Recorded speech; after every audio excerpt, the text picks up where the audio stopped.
नमस्कार, आप सभी देश श्रोतागणों का श्रीमद् देवी महाभागवत के चतुर्थ अध्याय में हार्दिक स्वागत है।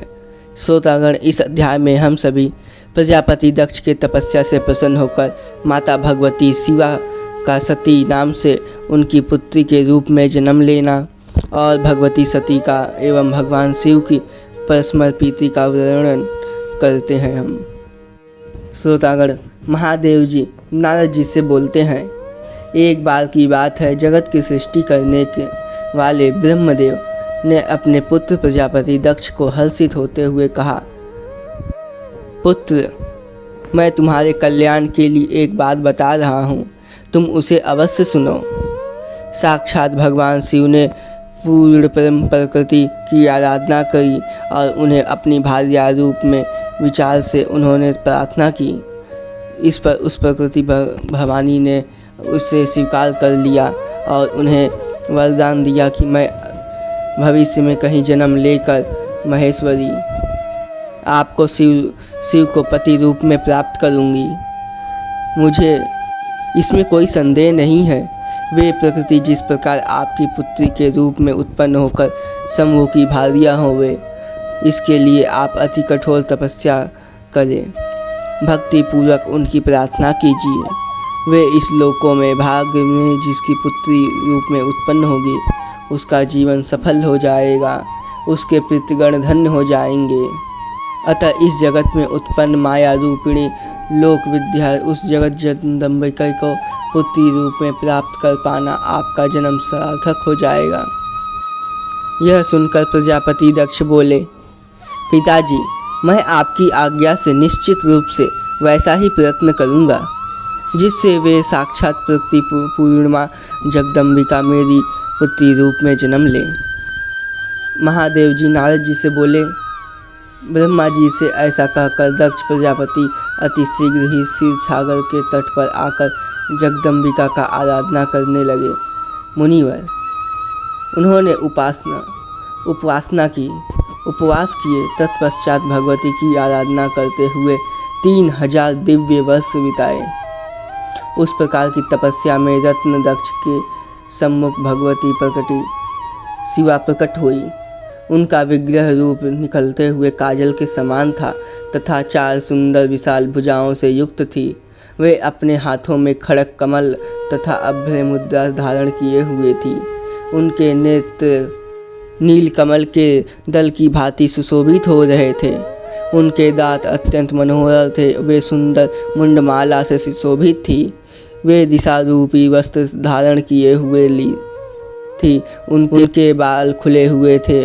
वे अनेक कविधि मणियों से सुशोभित थी और सिंह के पीठ पर सवार थी और मध्यकालीन सैकड़ों सूर्य की प्रभा से समान प्रकाशमान थी। उस माता जगत जननी भगवती ने प्रजापति दक्ष से कहा, वत्स, तुम मुझसे क्या याचना कर रहे हो? प्रजापते, तुम्हें भाव से प्रसन्न होकर मैं तुम्हें शीघ्र ही वरदान दूंगी। मांगो, तुम क्या मांगना चाहते हो? तब प्रजापति दक्ष बोले, माता, यदि आप मुझ पर निष्पाद दास पर प्रसन्न है तो आप मेरी पुत्री रूप में मेरे घर में जन्म लीजिए। यह सुनकर माता आदिशक्ति ने बोली, प्रजापति दक्ष, तुम्हारी 64 पुत्रियां हैं और तुम और पुत्री की कामना कर रहे हो, और कुछ मांग लो तुम। तब प्रजापति दक्ष बोलते हैं, माता, मैं आपको अपनी पुत्री रूप में पाकर धन्य हो जाऊंगा। कृपया करके आप मेरी पुत्री के रूप में जन्म लेने की कृपा करें। तत्पश्चात माता भगवती बोली, मुझे पत्नी के रूप में प्राप्त करने की कामना से शंभु ने पूर्व काल में मेरी प्रार्थना की थी। वह प्रार्थना मैंने स्वीकार कर ली थी। अब मुझे कहीं जन्म लेना अवश्य है।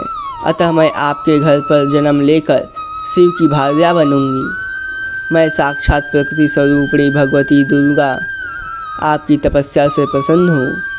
सर्ववस्त्र तुल्य अंगों से युक्त विग्रह वाली मैं आपकी कन्या हो जाऊंगी।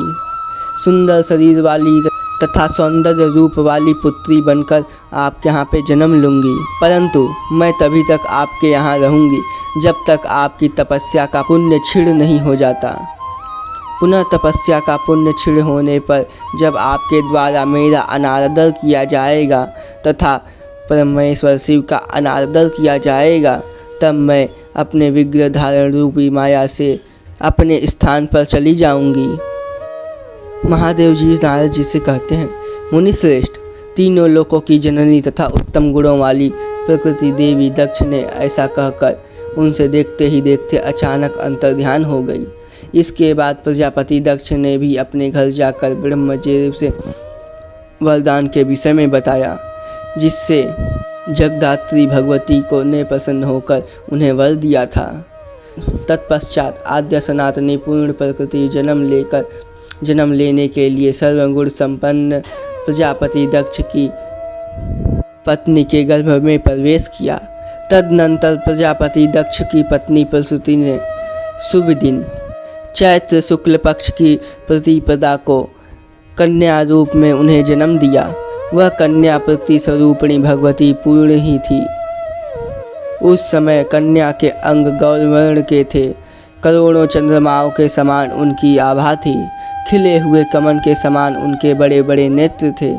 वह 8 भुजलतलाओं से सुशोभित थी।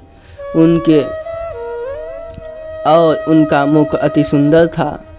उस समय आकाश में फूलों की वर्षा होने लगी। सैकड़ों धुंबियाँ बज उठी और चहुँ दिशा में हर्ष उत्पन्न हो गया। तब पुत्री का जन्म सुनकर प्रजापति दक्ष वहाँ आए और उस कन्या को देखकर अत्यंत हर्षित हुए और अपने बंधु बांधव के महान उत्सव का आयोजन किया तथा 10वें दिन उस कन्या का नाम सती रखा। इस प्रकार माता आदिशक्ति भवानी सती रूप में जन्म ली। वह कन्या वर्षकालीन मंदाकिनी की भांति प्रतिदिन बढ़ने लगी और शरकालीन चंद्रयोजना के समान दिव्य क्रांति से सुशोभित हो रही थी। प्रजापति दक्ष एक बार सुंदर मुख वाली उस कन्या को विवाह योग देखकर अपने मन में उसके विवाह का विचार करने लगे। यह कन्या किसी को प्रदान हो वह अत्यंत ही भाग्यशाली होगा, परंतु ये तो स्वयं प्रकृति परमेश्वरी है जो अपने वर हेतु पहले से ही वचनबद्ध है। इसलिए वह बात मेरी पूरी तरह बहुत प्रयत्न करने पर भी किसी प्रकार अन्यथा नहीं हो सकती। जिस शिव के अंश से उत्पन्न रुद्रगण मेरी आज्ञा के अनुगम करते हैं, उनको बुलाकर यह रूप वाली कन्या देने योग्य नहीं है। इसीलिए शूलधारी शिव को बिना आमंत्रित किए श्रेष्ठ देव, दैत्य, गंधर्व और किन्नरों को बुलाकर शिव शून्य सभा बुलाकर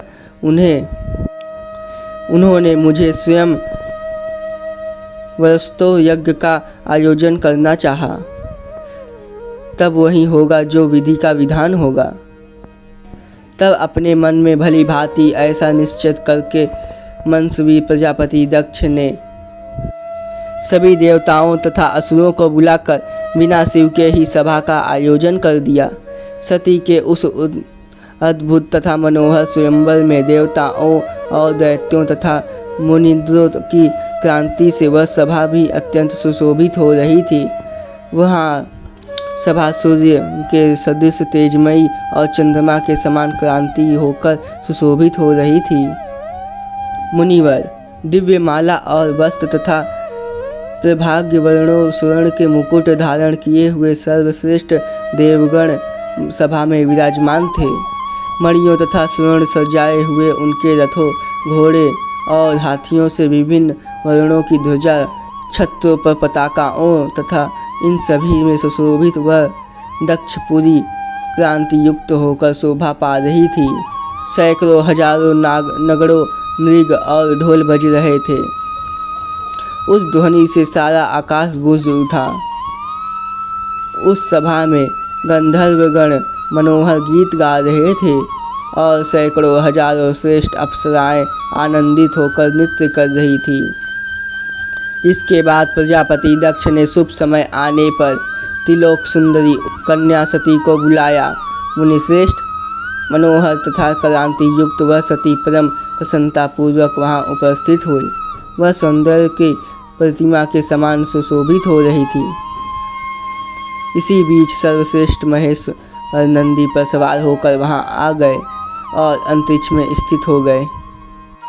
तदनंतर शिवविहीन उस सभा को देखकर प्रजापति दक्ष ने अपनी परम सुंदरी कन्या सती से यह कहा, माता, ये देवता, असुर, ऋषिगण तथा महात्मा लोगों की उपस्थिति है।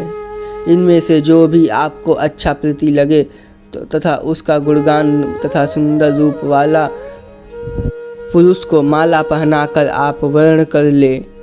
ऐसा कहकर प्रकृति पूर्ण परमेश्वरी देवी सती ने शिवाय नमः ऐसा कहकर माला भूमि को समर्पित कर दी और वहां पर प्रकट होकर भगवान शिव ने सती के द्वारा अर्पित की गई उस माला को अपने सिर में धारण कर लिया। रत्नों से विशोभित समस्त अंगों वाले, करोड़ों चंद्रमाओं के समान प्रभाव वाले, दिव्य माला तथा वस्त्र धारण करने वाले, दिव्य गंधर्व से लिप्त शरीर वाले, खिले हुए कमल के समान 3 सुंदर नेत्र वाले, दिव्य रूपधारी भगवान सदाशिव सती द्वारा उत्पन्न उस माला को धारण कर प्रसन्नतापूर्वक सभी देवताओं को देखते देखते उस स्थान से असहजा अंतर्ध्यान हो गए।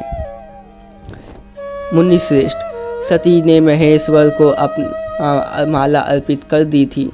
उस कारण से प्रजापति दक्ष का उस सती के प्रति आदर भाव कुछ कम हो गया था। इसके बाद मारीच आदि अपने मानस पुत्रों तथा अन्य मुनिवरों के साथ वहाँ विराजमान ब्रह्म जी ने सभी प्रजापतियों के स्वामी प्रजापति दक्ष से कहा, आपकी इस कन्या ने देवादिदेव शिव का वर्ण किया है, इसलिए उन श्रेष्ठ महेश को बुलाकर प्रत्यंत पूर्वक वैवाहिक विधि विधान से अपनी पुत्री उन्हें दे दीजिए। उनका यह वचन सुनकर और प्रकृति परमेश्वरी द्वारा कही गई पूर्व बात को याद करके दक्ष ने महेश्वर को बुलाकर उन्हें सती को सौंप दिया।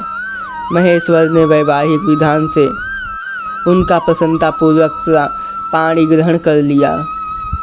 इसके बाद ब्रह्मा, विष्णु और नारद आदि ऋषि देव वाक्यों द्वारा स्तुति प्रिय शिव तथा शिवा की स्तुति को प्रसन्न करने लगे। सभी देवतागण उनके ऊपर पुष्पों की वर्षा करने लगे। सैकड़ों हजारों दुंदुभियां भी बजने लगी और सभी देवता, गंधर्व तथा किन्नर अत्यंत प्रसन्न हो गए। जटा तथा भस्म धारण किए हुए विश्वेश्वर शिव को देखकर प्रजापति दक्ष की चिंता में बढ़ गई, व्याकुलता छा गई और वे मन ही मन सती को भी कोस रहे थे। तत्पश्चात सभी लोगों ने एकमात्र सुंदरी सती के साथ में लेकर महेश्वर हिमालय को अत्यंत सुंदर शिखर कैलाश पर्वत को प्रस्थान किए।